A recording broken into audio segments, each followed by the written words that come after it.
Ya, halo, selamat malam semua. Hari ini kita akan bahas lagi topik-topik tentang tumbuh kembang anak, tentang penyakit-penyakit pada anak, segala masalah lah pada anak kita akan bahas satu persatu, tapi kita khusus hari ini kita akan bahas mengenai kejang demam ya. Kejang demam ini sudah lama ya, dulu kita pernah bahas, tapi udah lama banget ya. Ada beberapa hal yang lebih baru, ada beberapa hal yang sedikit berubah lah dibanding beberapa tahun yang lalu. Tetapi kita akan bahas semuanya hari ini ya. Oke, kita akan bahas mengenai kejang demam. Sebenarnya kejang demam apa sih? Apa setiap demam dan kejang itu kejang demam? Nah, itu belum tentu tuh ya. Kita akan bahas dulu tentang kejang demam. Kejang demam definisinya adalah bangkitan kejang. Jadi bentuknya kejang ya. Kejang yang terjadi pada anak umur 6 bulan sampai 5 tahun. Ingat ya, umurnya 6 bulan sampai 5 tahun yang mengalami kenaikan suhu tubuh yaitu di atas 38 derajat. Ingat. Jadi tadi kejang terjadi pada umur 6 bulan sampai umur 5 tahun yang terjadi pada suhu di atas 38 derajat dengan metode pengukuran apapun, terserah mau pakai yang dari ketiak, mau yang dari dahi, mau yang dari kuping, bebas.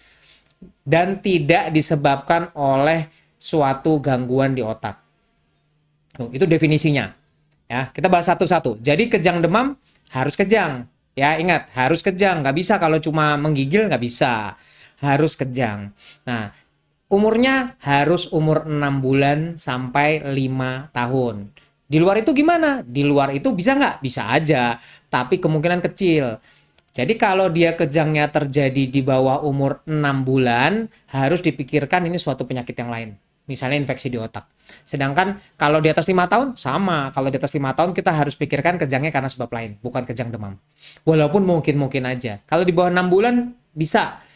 Di bawah 1 bulan, nggak bisa. Di bawah 1 bulan ceritanya lain.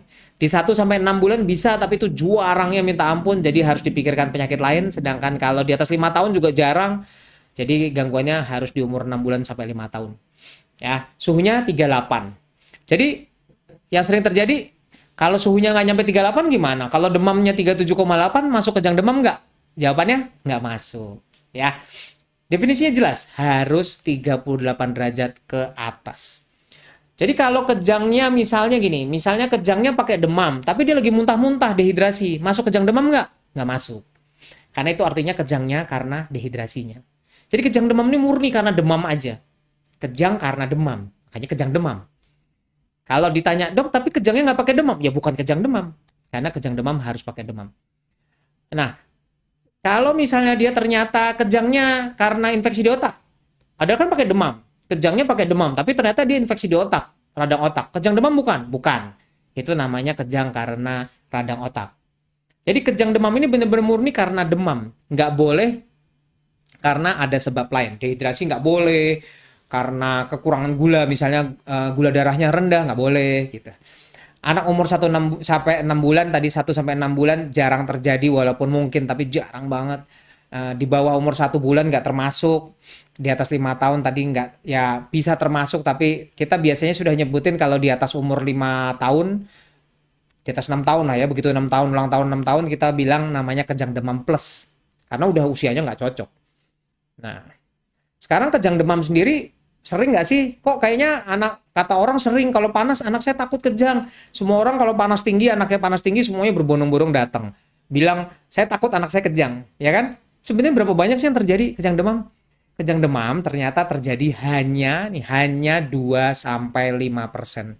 Tuh. Jadi artinya kalau ada 10 anak, belum tentu satu. Jadi nggak usah takut. Ya, jadi nggak usah takut tentang kejang demam karena kejang demam hanya terjadi di 2 sampai 5%. Jadi kalau 100 ada 5 lah.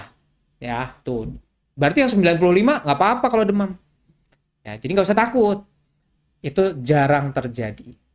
Nah, yang perlu diingat nih, yang perlu diingat sebenarnya kejang demam ada dibagi dua sekarang. Kejang demam ini dibagi dua hal, yaitu kejang demam sederhana sama kejang demam kompleks. Kita tadi udah tahu ya definisinya kejang demam.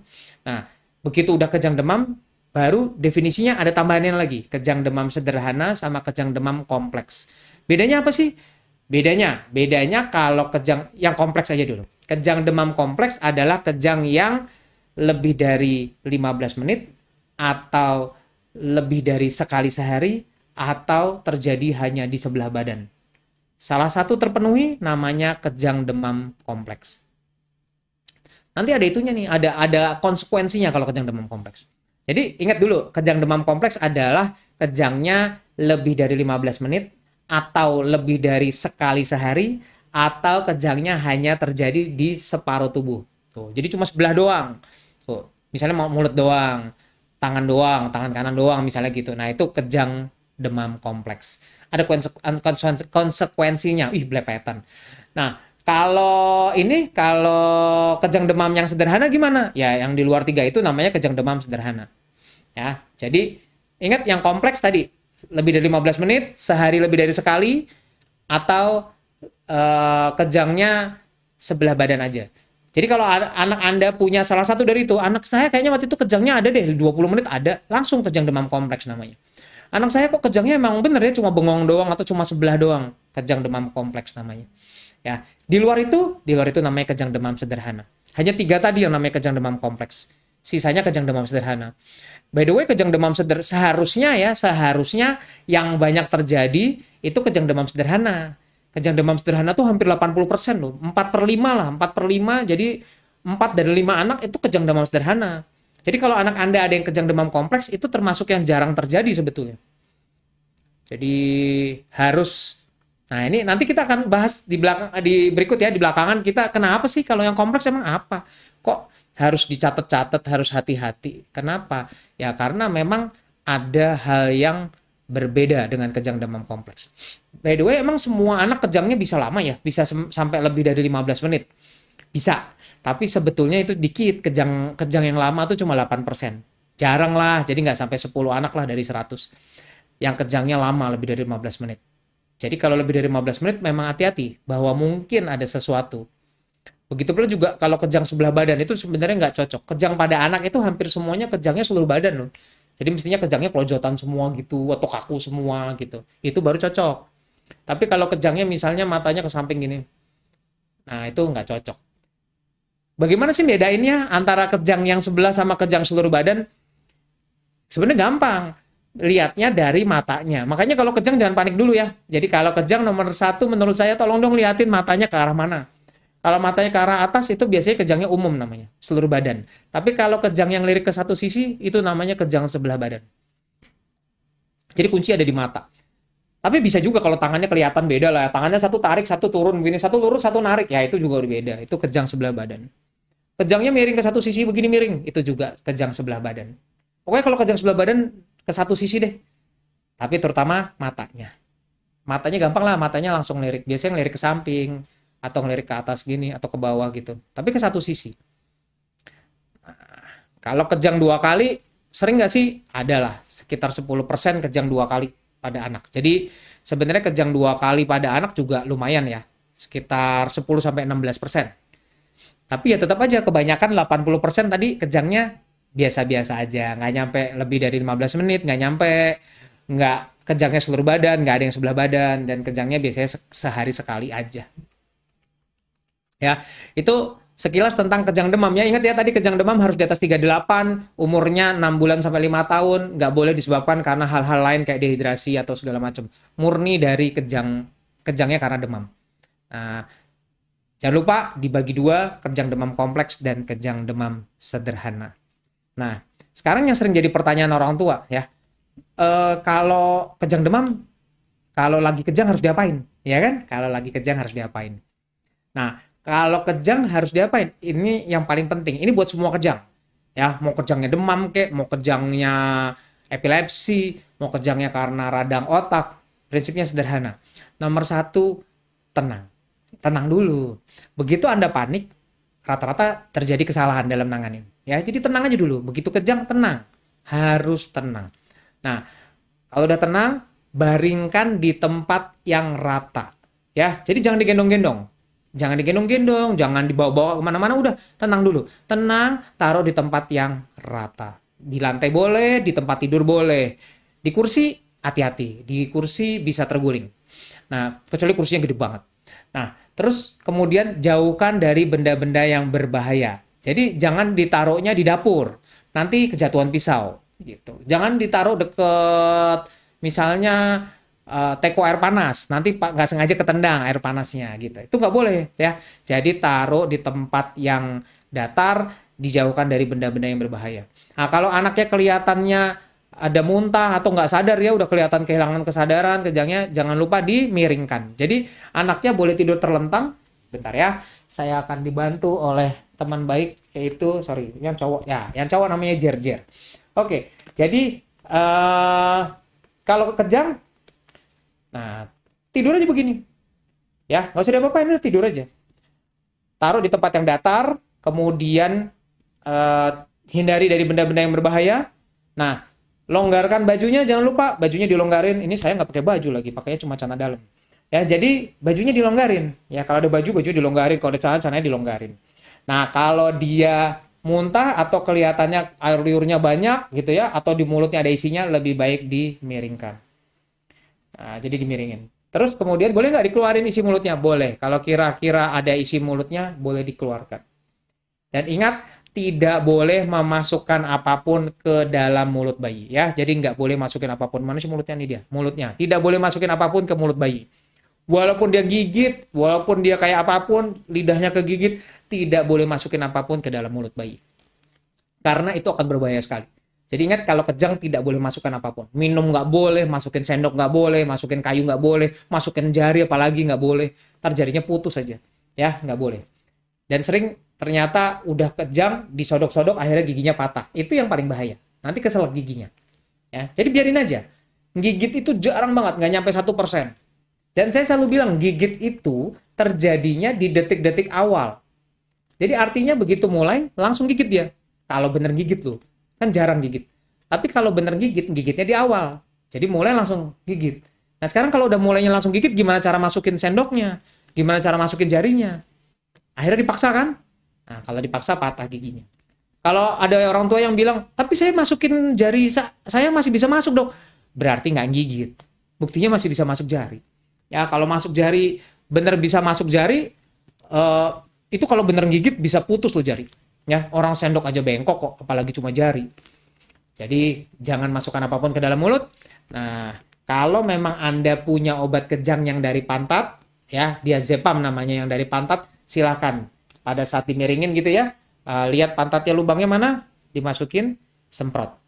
Itu namanya diazepam. Tapi biasanya diazepam hanya diberikan kepada anak, nggak usah semua orang punya. Diazepam hanya diberikan kalau memang udah pernah riwayat kejang, supaya nggak berulang. Biasanya dimasukin dari pantat, terus habis itu dipencet, modelnya tube gitu ya, tube gitu ya, terus dipencet, kan isinya air ya, masuk ke dalam, udah. Gitu. Jangan lupa kalau masukin itu ya, kalau masukin diazepam yang dari pantat, kan masukin, terus habis itu dipencet, nah pas ngeluarin diazepamnya, tubenya itu, pantatnya dirapetin, supaya nggak nyemprot keluar obatnya. Biasanya nggak nyampe 5 menit akan hilang sendiri. Obat itu kerjanya cepat sekali kok. Dalam 30 detik sampai 1 menit udah kejangnya sudah berhenti. Tapi hanya diberikan kepada yang pernah kejang sebelumnya. Oke, jadi udah bisa dong ya kalau anaknya kejang. Tapi kuncinya nomor 1, jangan panik. Mungkin yang pernah dengar, saya pernah cerita, saya waktu pertama kali nanganin kejang, saya udah dokter loh. Saya udah dokter, pertama kali saya ketemu di tempat umum ada orang kejang tuh saya gendong-gendong loh. Saya bawa ke tempat ruang kesehatan. Padahal tadi kalau kita ingat bahwa kalau kejang nggak usah digendong-gendong, taruh di tempat yang rata, nanti dia akan berhenti dengan sendirinya. Ya, jadi tenang, nggak usah panik dan nggak usah sampai dibawa kemana-mana. Dan itu yang terjadi. Kebanyakan kesalahan terjadi pada saat menolongnya. Begitu menolongnya nggak tepat, hasilnya juga nggak baik. Ada yang diminumin lagi kejang, akhirnya keselak.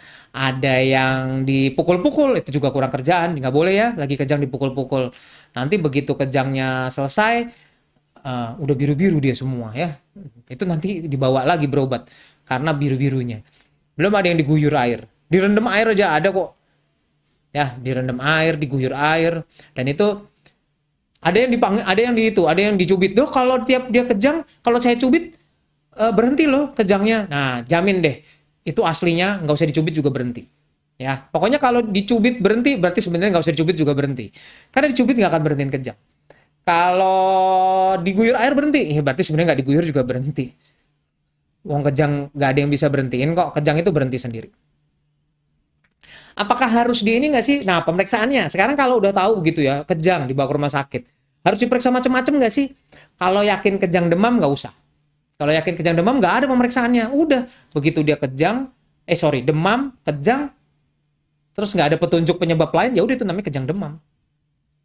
Nggak ada tanda dehidrasi, nggak ada tanda kekurangan cairan, nggak ada tanda-tanda misalnya nggak muntah-muntah, nggak ada apa-apa, cuma demam doang. Nah, kita tahu itu kejang demam. Nah, kejang demam punya ciri khas tersendiri dibandingin kejang yang lain, yaitu setelah selesai kejang dia tidur kan, begitu bangun dia nggak ada gejala sisa apapun. Nah, ini kata kuncinya sebenarnya ini. Buat dokter juga, buat bedainnya gimana sih? Ini anak saya panas, terus kejang. Terus ini kejang demam, apa radang otak? Radang otak kan juga kejang demam juga. Kejang pakai demam maksudnya, bukan kejang demam. Bedainnya itu tadi. Kalau kejang demam, dia selesai kejang, tidur, bangun, nggak ada apa-apa udah. Main lagi dia. Sedangkan kalau radang otak enggak, begitu dia demam, terus dia kejang, selesai kejang, biasanya udah nggak bangun lagi. Biasanya anaknya kesadarannya udah jelek, terus kemudian ada gejala sisa, misalnya terjadi kelumpuhan. Jadi kalau Anda melihat anak Anda ada yang kejang, pakai demam, terus begitu selesai kelihatan kok mulutnya mencong, atau tangannya cuma gerak sebelah, atau tadi kok anaknya jadi tidur terus setelah selesai kejang, itu bukan kejang demam. Itu kemungkinan infeksi di otak ya, encephalitis atau meningitis. Jangan lupa vaksin. Meningitis bisa dicegah dengan vaksin. Vaksinnya apa sih? Vaksinnya HIB dan PCV. By the way, PCV udah gratis loh. Nggak gratis juga sih, bayar tapi nggak mahal. Karena pemerintah sudah menyediakan vaksin PCV, tapi sementara hanya di beberapa provinsi ya. Bersyukur yang tinggal di Jawa Barat, kayaknya udah mulai duluan tuh. Ya, soalnya saya dengar udah ada beberapa provinsi seperti di Nusa Tenggara Barat, Timur gitu sudah dimulai. Sabar, yang di Jakarta sabar, nanti juga dapat. Terus sekarang kalau belum ada yang dibayarin pemerintah gimana? Ya minta maaf, berarti harus bayar dulu. Tapi harganya mahal dok? Iya, harganya 900 ribuan. Kalau misalnya saya belum ada dana buat nyuntik gimana? Ya kalau belum ada dana nyuntik buat mencegah meningitis, ya kita harus pola hidupnya yang sehat banget dong. Artinya nggak boleh. Kalau HIB udah termasuk dalam DPT loh. DPT yang punya pemerintah tuh yang Pentabio itu sudah ada HIB-nya. Yang nggak ada, yang belum seluruh Indonesia tercover itu yang PCV. Jadi sebagian dari mencegah meningitis sudah ada HIB, tinggal yang PCV belum. Saya di Bandung masih bayar dok. Iya di Jakarta juga tuh. Tahu katanya Jawa Barat udah. Tuh keponakan udah dapat PCV gratis dari Posyandu dok. Wih enak bener. Coba-coba aja iseng-iseng ditanya ya. Ditanya siapa tahu di Posyandu terdekat Anda sudah ada. By the way, ada yang berpikiran bahwa kalau vaksin yang di Posyandu itu jelek. Jawabannya jangan salah. Yang di Posyandu itu sama dengan yang harganya mahal di rumah sakit swasta. Beneran itu sama. Itu isinya sama, tapi memang sudah disubsidi oleh pemerintah dan dibotolkan oleh pemerintah sehingga mempermudah dan mempermurah lah biayanya. Jadi bisa disubsidi buat anak-anak dari Bapak Ibu sekalian, ya kan? Bersyukurlah sama pemerintah kita sudah mau subsidi obat mahal begitu. Oke, kita balik lagi ke kejang demam. Kejang demam bisa ini nggak sih? Bisa cacat? Jawabannya enggak.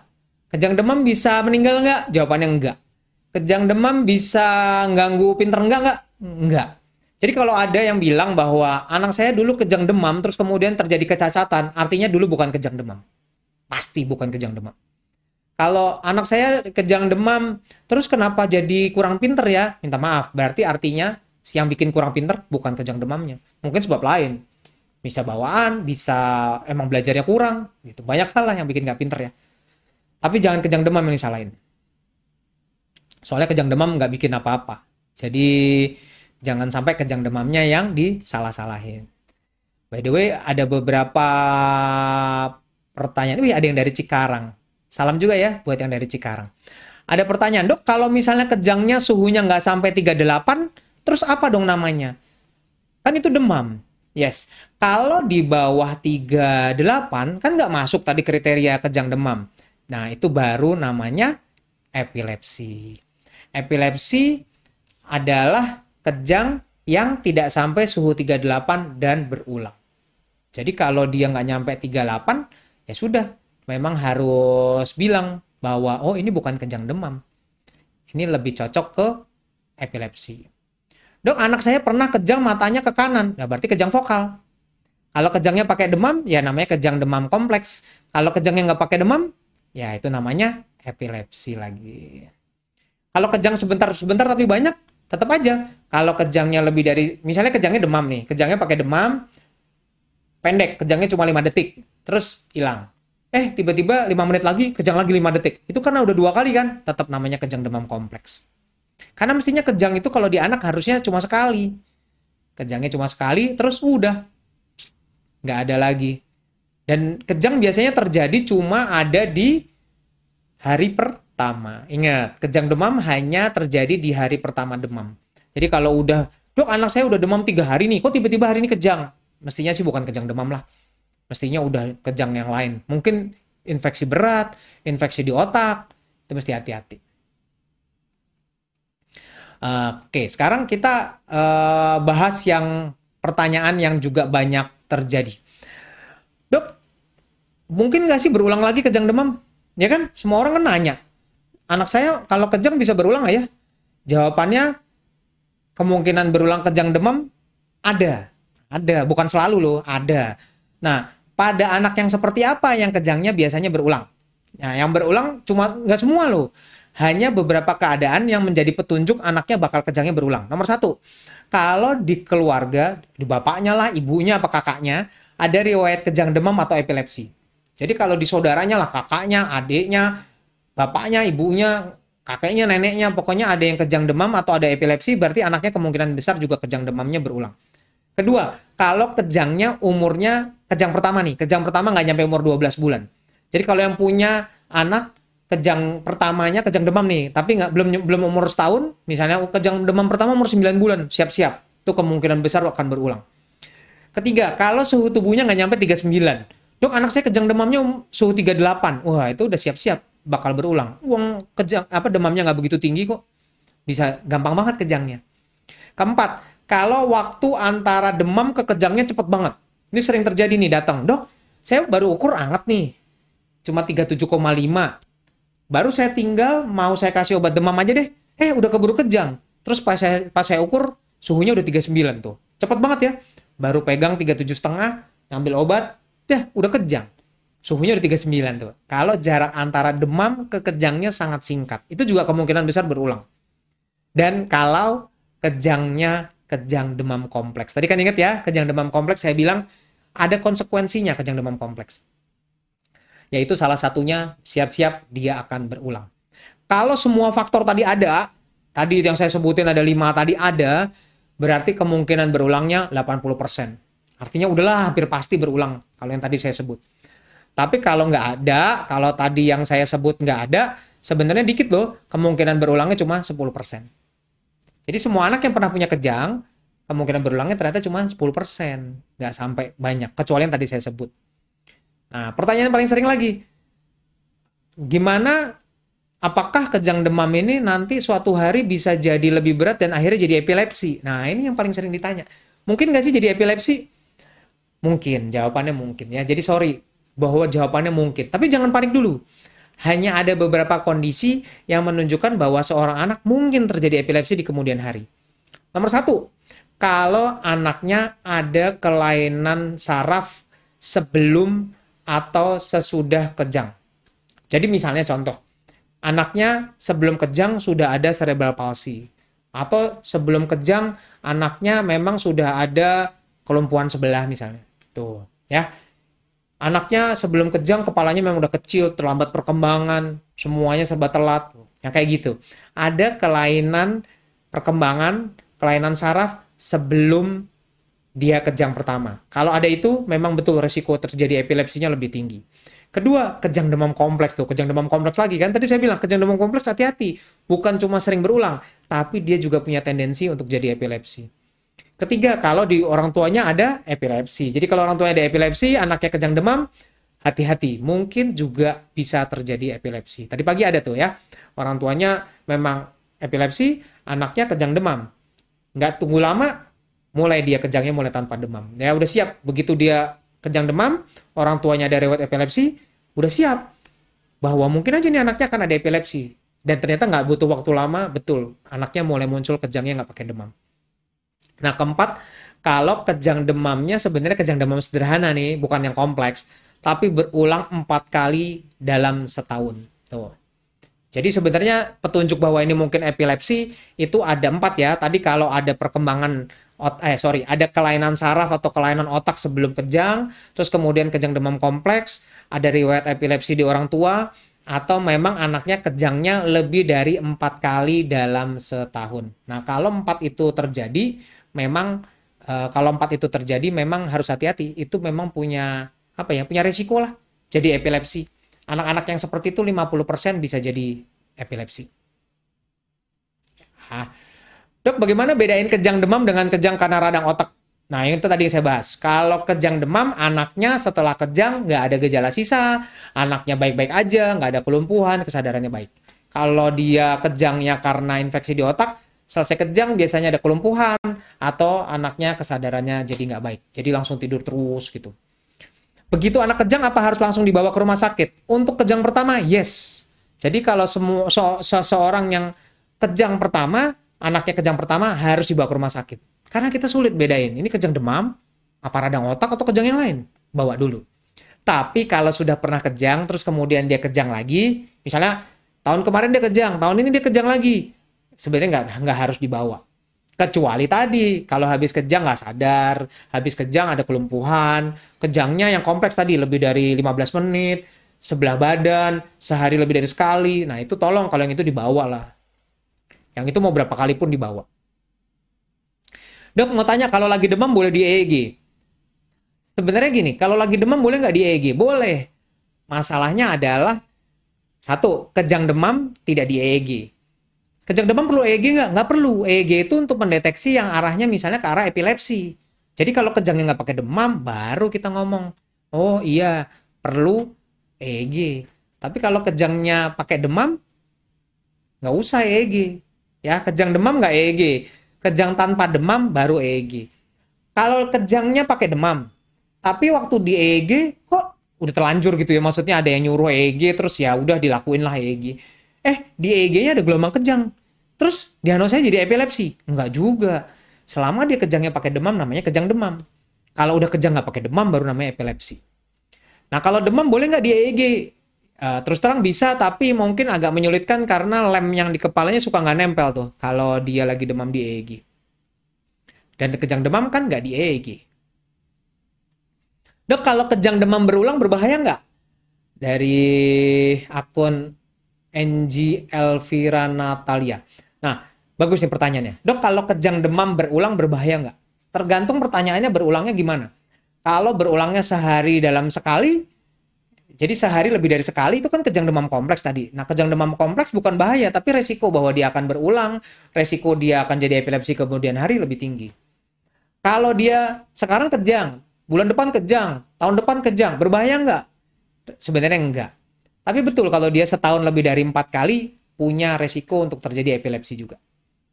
Bukan bahaya sebenarnya. Kata bahaya maksudnya apa, mematikan nggak? Kalau mematikan enggak. Tadi kan kejang demam nggak mematikan. By the way, saya dari kecil kejang demam loh. Biasa-biasa aja kan ya. Masih bisa ada di sini. Dan saya yakin yang dengerin di sini juga ada lah yang bapak ibunya waktu kecil kejang demam. Nggak usah panik. Nggak usah takut. Kejang demam nggak bikin apa-apa. Semuanya biasa-biasa aja. Dok, dulu saat kakak saya masih kecil kejang demam dan sempat mengalami kelumpuhan. Dan sampai saat ini jika bicara kurang jelas. Saya jamin bukan kejang demam. Yakin kalau itu. Jadi waktu kecil dia kejang demam, sempat mengalami kelumpuhan tuh. Begitu kejang demam ada kelumpuhan aja kita tahu. Ini bukan kejang demam. Kemungkinan meningitis. Kalau meningitis memang dia akan ada gejala sisa. Ada keterlambatan perkembangan di kemudian hari. Ada epilepsi di kemudian hari. Bisa terlambat bicara, terlambat jalan. Ya, seperti itu. Jadi kalau dulu ternyata kejangnya terus ada kelumpuhan, ya sudah, pokoknya itu bukan kejang demam deh. Ya tapi mungkin emang zaman dulu ya, zaman kita kecil agak batasan-batasan itu agak susah sehingga kadang-kadang semuanya disebut kejang demam. Padahal sebetulnya nggak cocok. Dok, boleh nggak sih konsumsi kopi pada anak kejang demam?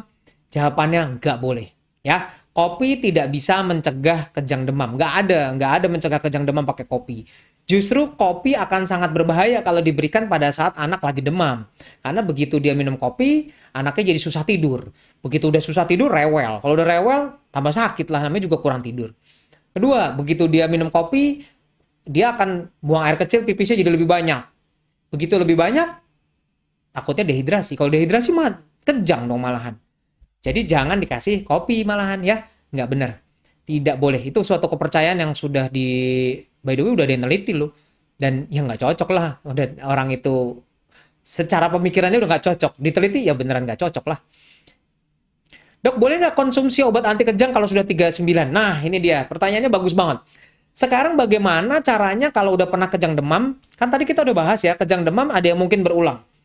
Kalau dia nggak berulang, sebenarnya nggak usah dikasih apa-apa, kecuali dia pernah berulang.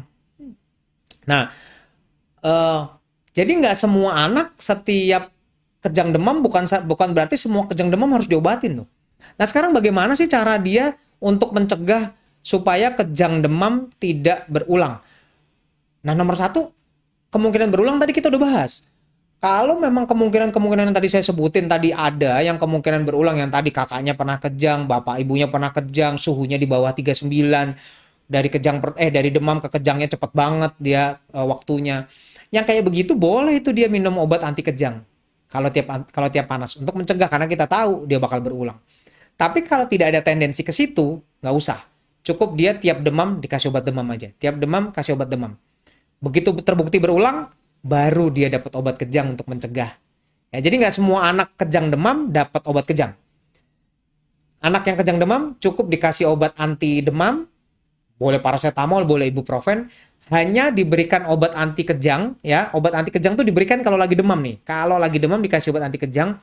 Kalau ada yang tadi yang kemungkinan berulangnya tinggi, yaitu ada kelainan saraf sebelum dia kejang.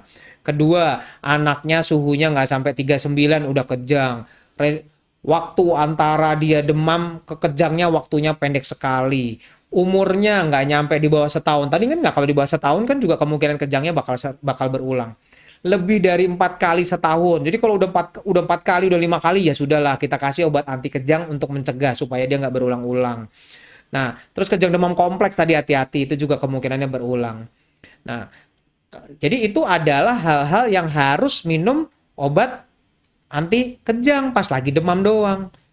Jadi kalau benar anak yang tadi memenuhi tadi kriteria tadi ya, yang anaknya ada kecacatan, ada masalah saraf lah sebelumnya, kejangnya nggak nyampe suhu 39, onsetnya dari demam ke kejang cepet banget, umurnya nggak sampai setahun, di keluarga ada yang pernah kejang atau epilepsi sebelumnya.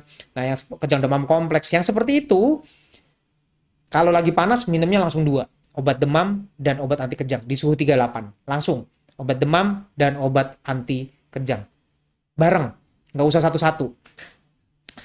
Soalnya banyak orang yang begini. Dia minum obat demam dulu. Kalau nggak turun baru minum obat kejang. Nah, telat udah keburu kejang. Karena dia cepet banget kok. Orang dia kejangnya biasanya di awal-awal. Jadi kalau kita kasih obat demam dulu, baru obat kejang, telat biasanya. Bareng. Nah, di luar yang tadi saya sebut nggak usah dapat obat apa-apa. Obat demam aja. Kalau di luar negeri juga sama, sekarang pendekatannya cuma obat demam, udah gitu doang. Kalau berulang, nah baru dikasih. Dok, kalau ada yang dikasih obatnya selama setahun, itu tadi obatnya namanya diazepam ya, obat anti kejangnya namanya diazepam. Saya tahu ada yang bilang namanya bukannya pakai S tuh, T titik, ya nggak boleh sebut merek. Betul, itu mereknya itu, sirup. Ada sirup, ada puyernya gitu. Tapi nggak semua harus dapat. Nah, kok ada yang dapat obatnya selama setahun sih? Oke, betul, ada yang dapat obat selama setahun penuh. Kalau tadi kan yang diazepam kalau lagi panas dia minum obat. Kalau yang selama setahun lain nih, yang selama setahun ini hanya diberikan kalau kejangnya yang mana? Kejangnya yang kompleks tadi itu. Kan saya juga bilang, yang kompleks itu karena punya tendensi jadi epilepsi, makanya dia berbeda ngobatinnya. Jadi yang kejangnya sebelah badan lebih dari 15 menit, sehari lebih dari sekali, hati-hati tuh. Nah, siapa yang harus minum obat selama setahun penuh? Itu yang kejangnya sebelah badan lebih dari 15 menit, kejang demam kompleks kan? Atau yang ketiga terdapat kelainan saraf yang nyata sebelum kejang. Jadi kalau udah sebelum kejang udah hidrosefalus misalnya, kayak begitu, ya sudah kita akan kasih obat selama setahun. Karena kita tahu tendensinya arahnya akan menjadi ke arah epilepsi. Jadi kita berusaha untuk menahan. Walaupun memang beberapa penelitian menunjukkan katanya sih kalau mau jadi epilepsi tetap akan jadi sih. Jadi sebetulnya tidak bisa menahan dengan baik. Kemudian kita lihat lagi. Eh kok anak saya OD? OD apa sih ya? ODE? Dok, anak saya kalau sering mimisan, oh itu mah lain cerita ya. Kita nanti bahas aja. Tapi by the way, mimisan biasanya bakat lah dari orang tuanya. Dok, dulu anak saya usia 1 tahun kejang demam, sederhana. Sekarang usia 2,5 tahun bicaranya belum lancar, nggak ada hubungannya beneran. Jadi, usia 1 tahun kejang demam sederhana. Kalau benar itu kejang demam sederhana, nggak ada hubungannya. Jadi artinya ini suatu cerita yang terpisah. Kalau ada anak kejang demam sederhana, terus habis itu dia di umur 2,5 tahun terlambat bicara. Itu artinya cerita yang berbeda. Jadi ya silahkan dua-duanya diberesin. Kelihatannya si kejang kejang cerita sendiri, si terlambat bicara cerita sendiri. Terlambat bicaranya ya harus tetap di ini ya, harus di terapi sendiri apalagi udah 2,5 tahun. Nggak boleh langsung di ini ya, nggak boleh dibiarin. Anak bebas kejang itu di usia berapa ya, Dok? Nah, ingat nggak tadi bahwa kemungkinan berulangnya juga sebenarnya nggak tinggi-tinggi banget kan kalau hanya beberapa hal yang bisa menunjukkan berulang. Artinya kalau dia nggak menunjukkan hal-hal yang berulang tadi, kemungkinan kejangnya hilang di berapa? Ya mungkin cuma sekali aja. Tapi kalaupun dia yang kejangnya berulang, kebanyakan akan hilang di umur 5 tahun. Hanya sedikit sekali yang bisa lebih dari 5 tahun dan yang lebih dari 5 tahun namanya kejang demam plus. Kejang demam plus memang hubungannya sama epilepsi biasanya. Jadi kalau ditanya hilangnya umur berapa? Kebanyakan kalaupun anak Anda dapat yang kejangnya banyak, biasanya akan hilang di umur 5 tahun. Dok, anak saya lagi proses pengurangan obat. Sebelumnya sudah EEG. Pas pengurangan obat tengah malam kejang. Jadinya karena kemarin dokter Hebo bilang dipantau 6 bulan lagi. Tergantung nih, kalau ini pertanyaan tentang epilepsi, apakah selalu perlu EEG lagi setiap mau nyetop obat? Ya, jawabannya. Kalau dia epilepsi, ngobatinnya kan lama tuh 2 tahun. Lain ya sama kejang demam. Nah, dia harus diturunin pelan-pelan. Kalau gagal, ya ditambah lagi 6 bulan lagi, tambah 6 bulan. Ada yang bilang tambah setahun. Kalau kejang demam gimana? Kalau kejang demam, misalnya tadi yang akhirnya minum setahun, kan tadi saya bilangnya yang ada minum selama setahun, minum, kalau di stop, loh kok kejang lagi? Pas panas, ya minum lagi setahun lagi. Sampai nanti nunggu umur 5 tahun kan hilang. Itu kejang demam loh. Kalau epilepsi lain, epilepsi nggak ada hubungannya. Kalau epilepsi sih, dia kan ini. Kalau epilepsi dia hilangnya kalau udah 2 tahun minum obat. Lain loh. Kalau kejang demam, minum obatnya cuma setahun dan dia biasanya hilangnya umur 5 tahun. Dok, minggu lalu anak saya baru kejang pertama kali umur 3 tahun. Panik dok, moga-moga yang terakhir.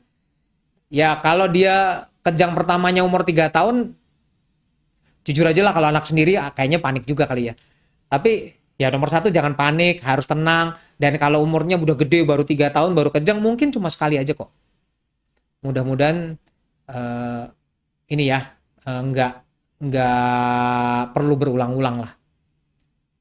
Karena kejang demam kan tadi kemungkinan berulangnya juga nggak banyak. Nah, dok, kalau anak saya pernah kejang lagi dalam pengobatan dengan asam valproat, itu yang tadi yang diobatin setahun atau buat epilepsi selama 2 tahun.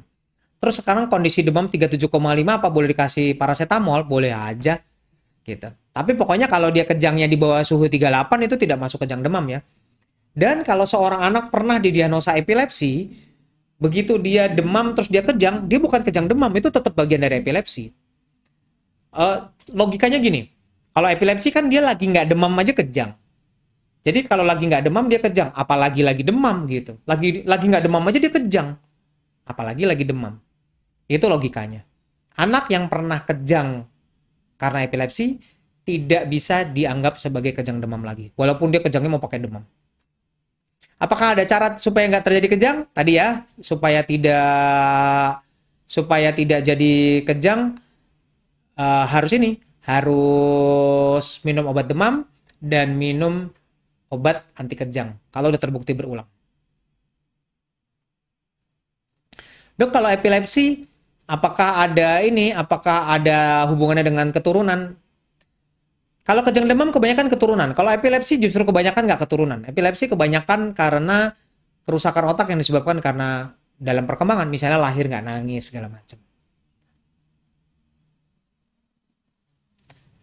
Dok, anak saya benign sleep myoclonus. Oh, ini lain ya. Benign sleep myoclonus itu suatu gerakan yang muncul tangannya gini-gini anaknya pas lagi tidur. Dan itu normal pada bayi. Kalau umur 3 bulan masih kadang-kadang muncul, apakah aman? Aman. Itu suka sampai umur 6 bulan. Jadi kalau ada anak yang bayi baru lahir, umur 1 sampai 3 bulan, terus tiap lagi tidur, tidurnya nyenyak ya, harus tidur nyenyak loh. Tidurnya nyenyak, lagi tidur, terus tiba-tiba tangannya gerak-gerak gini. Gerak-gerak, tangannya gerak, satu-satu ganti-ganti gitu ya. Dan anaknya tetap tidur, itu namanya benign sleep myoclonus. Itu gerakan yang muncul karena ya itu sebenarnya termasuk kelainan yang mirip kejang. Tapi by the way itu nanti hilang sendiri dan nggak diobatin. Tapi ingat tetap tidur ya. Jadi kalau epilepsi boleh nggak EEG saat demam? Boleh, tapi ya kalau menurut saya demamnya diberesin dulu lah. Daripada nanti dia rewel pas EEG segala macam. Dok, anak saya kejang vokal, penyebabnya apa dan penanganannya bagaimana? Wah, tergantung lagi ya. Kalau kejang demamnya, pada dasarnya setiap kejangnya cuma sebelah badan, kita selalu bilang, namanya kejang vokal ya tadi ya, kejangnya sebelah badan. Cuma mulut doang sebelah, tangan doang sebelah, mata doang sebelah. Begitu kejangnya cuma sebelah badan, sebaiknya dicari kenapa. Jadi kalau ditanya apa penyebabnya, ya itu yang saya juga mau tanya. Jadi kalau ada anak, dok, anak saya kejang cuma sebelah. Kira-kira penyebabnya apa? Ya ayo kita cari. Karena begitu kejangnya cuma sebelah, apapun sebabnya ya mau demam nggak demam, sebaiknya dicari. Karena normalnya seorang anak kalau kejang itu mestinya seluruh badan. Kalau kejangnya cuma sebelah, artinya kemungkinan ada kerusakan di otak yang cuma sebelah. Nah, kerusakan otaknya kenapa sebelah? Tumor? Bisa. Perdarahan di otak misalnya jatuh gitu? Bisa. Atau memang kerusakan otak yang karena perkembangan yang kurang baik juga bisa. Jadi artinya tolong dicari. Pokoknya kalau kejangnya cuma sebelah, menurut saya harus dicari kenapa. Jangan cuma sekedar, oh epilepsi, kejangnya cuma sebelah, ya udah nggak bisa gitu. Diobatin dan dicari kenapa. Kalau kejang demam, kejangnya cuma sebelah, sebaiknya dicari kenapa, kan diobatin juga tadi buat kejang demam.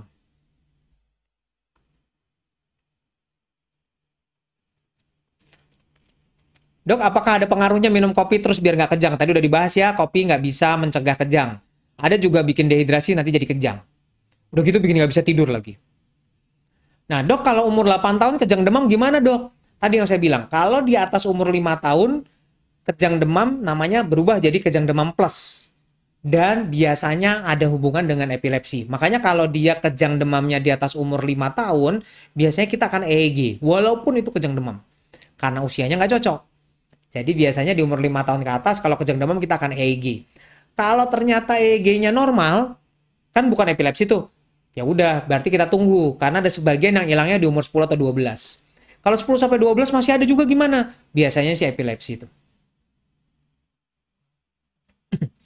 Bagaimana mencegah kejang demam? Ya kalau belum pernah kejang demam, misalnya anak saya nggak pernah kejang demam, gimana cara mencegahnya? Ya kalau nggak bakat ya nggak bakal kejang demam. Kejang demam kan bakat aja.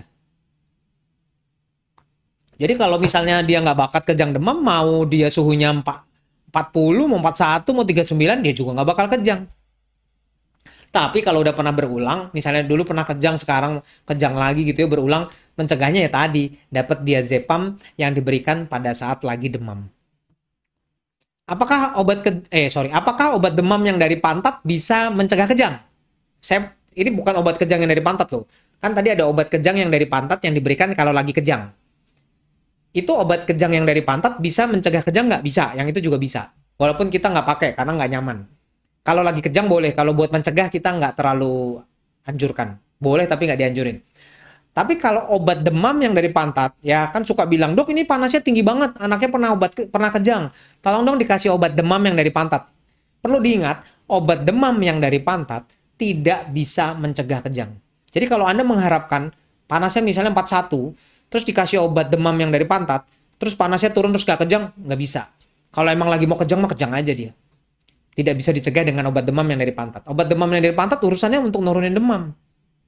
Misalnya panasnya 41, orangnya bilang, dok tapi kan kalau panasnya turun dia nggak akan kejang. Sekarang pertanyaan saya, kalau dikasih, misalnya suhunya 41, terus dikasih obat demam yang dari pantat, terus dia turun jadi 39, masih mungkin kejang nggak? Masih. Kan tadi kejangnya di atas suhu 38. Jadi makanya tadi dibilang tidak bisa mencegah kejang. Ya syukur-syukur kalau dari 41 terus dikasih obat demam yang dari pantat turun jadi 37, ya dia nggak kejang. Tapi itu kan kemungkinan kecil banget dari 41 langsung 37 gitu. Jarang lah. Dok, anakku sudah 2 kali kejang demam dalam 1 tahun ini dengan usia sudah berumur di atas 12 bulan. Apakah itu bisa menjurus ke epilepsi? Enggak juga sih. Kalau menurut saya, dia udah kejang setahun ini 2 kali. Umurnya udah di atas 12 bulan, di atas umur setahun. Menurut saya masih wajar. Tapi karena udah pernah berulang, ya siap-siap. Kemungkinan besar ini akan berulang lagi sih. Kan udah 2 kali. Jadi ya, kemungkinan sudah harus siap-siap bahwa ini mungkin berulang. Dan saya selalu bilang obat anti kejang demam apa sih yang paling baik? Obat apa yang terbaik untuk mencegah kejang demam? Jawabannya jangan demam. Ya kan, namanya juga kejang demam. Kalau dia kejang cuma kalau lagi demam. Jadi kalau mencegahnya ya jangan demam, jangan ditularin. Kalau udah tahu bapak ibunya sakit ya pakai masker lah. Kalau udah tahu di luar banyak yang sakit ya jangan deket-deket lah. Udah tahu ada cara keluarga terus ada yang sakit di situ ya jangan deket-deket lah. Terus nanti nanya lagi, waduh anak saya jadi demam terus kejang lagi. Iya kan udah tahu dia kalau demam dia kejang. Ada yang nanya lagi, kejang vokal apa sih? Kejang vokal itu kejang sebelah badan ya. Kejang vokal itu kejang sebelah badan. Separuh aja, kejangnya cuma separuh badan. Dok, kejang demam ke kejang terlalu singkat. Kalau jarak demam ke kejang terlalu singkat itu kira-kira berapa lama, Dok? Nggak ada patokannya sebenarnya. Tapi di mana Anda belum sempat memberikan obat demam, belum sempat Anda ngasih obat anti kejang, udah keburu kejang, itu kita bilang jaraknya singkat. Biasanya tuh ya, butuh waktu biasanya lebih dari 1 jam atau 2 jam untuk bisa dari demam terus ke kejang.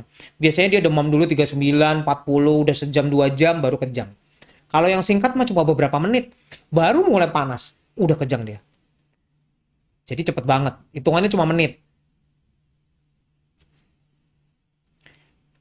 Dok, kalau bayi demam, direct breastfeeding terus selama demam aman kan dok? Aman dong. Kan memang kalau bayi demam obat pertolongan pertamanya bukan obat demam. Kalau ada anak demam nomor 1 pertolongannya minum yang banyak, kompres hangat. Kemudian baru kalau belum turun juga baru pakai obat demam. Jadi sebetulnya betul kalau direct breastfeeding bagus. Minum banyak bagus. Apa benar dok obat kejang bikin gigi jelek? Jawabannya enggak. Udah langsung kita bilang enggak. Hanya ada satu obat yang namanya phenytoin, itu nggak untuk kejang demam lagi, itu untuk epilepsi. Phenytoin memang bisa menyebabkan gusinya yang nggak baik, bukan giginya yang rusak. Gusinya yang kurang baik. Nanti gusinya menebal. Namanya hiperplasi gingiva. Tapi bukan giginya. Jadi kalau giginya jelek kenapa? Ya berarti kebersihannya kurang baik. Gimana? Udah minum vitamin D belum supaya penyerapan kalsiumnya baik? Banyak anak yang dia dengan kejang dan keterlambatan perkembangan. Sikat gigi nggak pernah. Minum susu terus sambil tidur. Tidur minum susu, tidur minum susu, tidur minum susu. Terus nanya, dok ini kok sekarang giginya jelek? Iya karena minum susunya sambil tidur. Pakai dot, nggak sikat gigi. Itu baru bikin giginya jelek. Kalau obat enggak. Ya, jadi pastikan bahwa kalau sudah tahu anaknya udah ada gigi, jangan ngedot lagi ya. Kalau udah tahu ada gigi ya jangan ngedot. Kan kalau ngedot giginya nanti ketempelan gula dari susunya, nanti akhirnya rusak. Dok, apakah sebenarnya epilepsi bisa sembuh nggak sih? Tergantung epilepsinya. Nanti kapan-kapan kita bahas lagi tentang epilepsi. Tapi by the way, epilepsi itu sebetulnya ada yang bisa sembuh, ada yang nggak bisa sembuh, ada yang sembuh sendiri. Tuh coba. Jadi ada yang sembuh sendiri juga ada. Dok, kalau panas lagi demam bisa disiram alkohol nggak? Nggak bisa. Ya, itu udah zaman dulu banget. Ya, udah zamannya dulu-dulu banget lah, zaman saya kecil.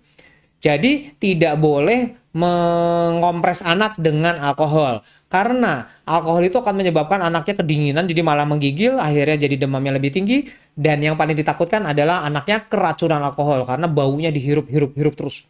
Jadi keracunan alkohol. Jadi tidak boleh ya, tidak boleh pakai alkohol.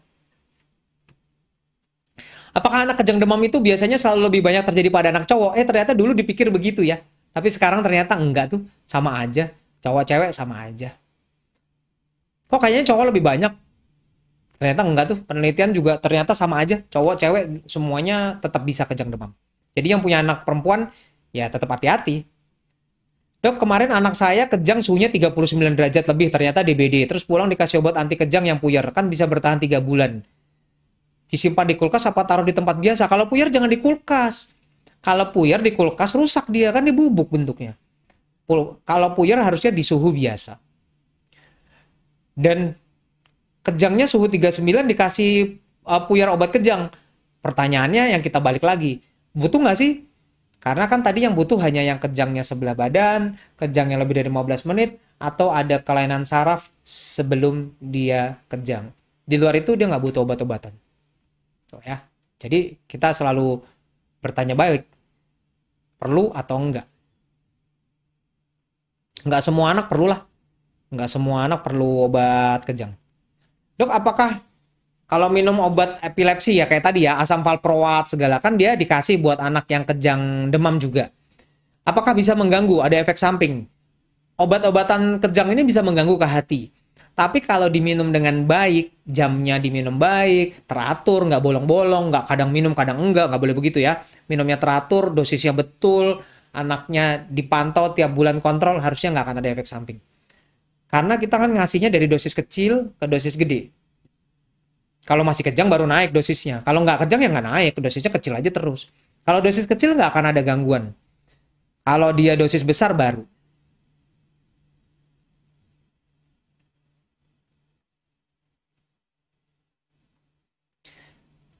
Dok, disentri bisa menyebabkan kejang. Nah, ini lain lagi nih. Ini yang sering terjadi nih. Anaknya demam.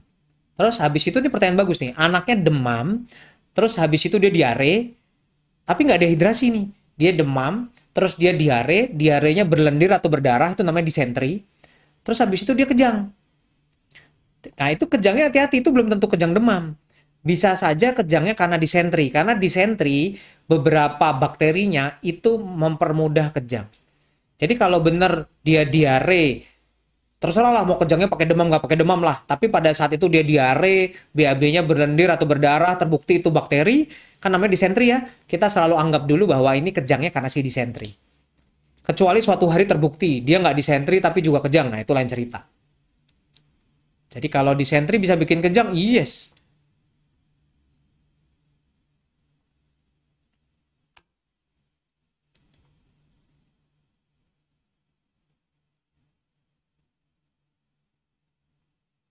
Sorry ya, koneksinya tadi keputus. Ini ada yang apa nih? Hampir ketemu Dokter Herbowo, sudah dirujuk di aku. Loh, kok hampir ketemu? Kalau hampir ketemu ya kita ketemu lah. Tidak mau angkat kepala 10 hari semenjak imunisasi. Ini harusnya sih nggak ada hubungannya sama imunisasi ya, karena imunisasi terbukti tidak ada hubungannya dengan perkembangan. Jadi artinya nggak ada hubungannya imunisasi terus jadi perkembangan telat gitu, nggak ada.